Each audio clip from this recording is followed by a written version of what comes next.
my coping mechanism, I'm a little bit of like all in or nothing person.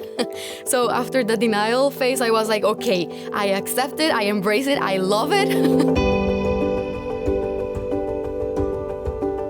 My friends are partying, are having a good time. Everyone else is having their perfect lives, and I'm here in my room alone because I have this chronic illness. I was like, come on, it's not fair. I'm just 26. Why I have to go through this?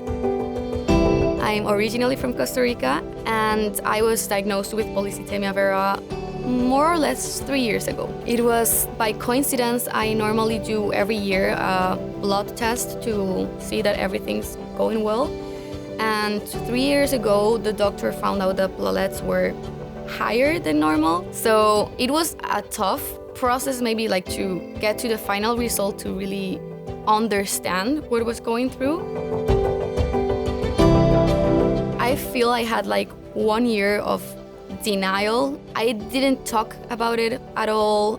When someone was trying like to approach it or like ask me how I was doing, I was just like, no, I'm okay, I don't have anything.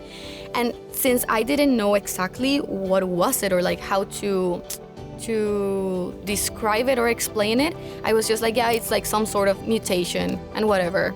I was crying a lot. I was calling my boyfriend like, I don't know what's going on, but I'm not this person, you know, like I have always been super optimistic and I love life. I really feel a passion about living life, and I felt I was not living like that just because of like the mindset, not really because of my condition or the illness. I really feel like every patient goes through these like mixed feelings. One day you feel like empowered, I can deal with this, and then the next day it's like, okay, I'm done. I don't want this anymore.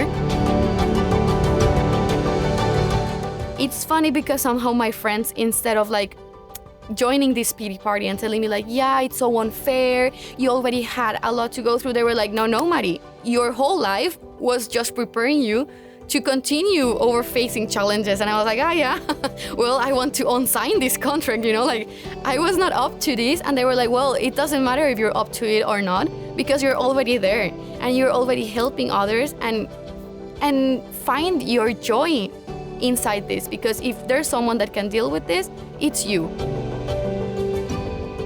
I try to move a lot, so I try to go to the gym. I'm not the fittest person, but I really try like to move and stay active. So if I'm not going to the gym, at least I try to walk or get up some stairs.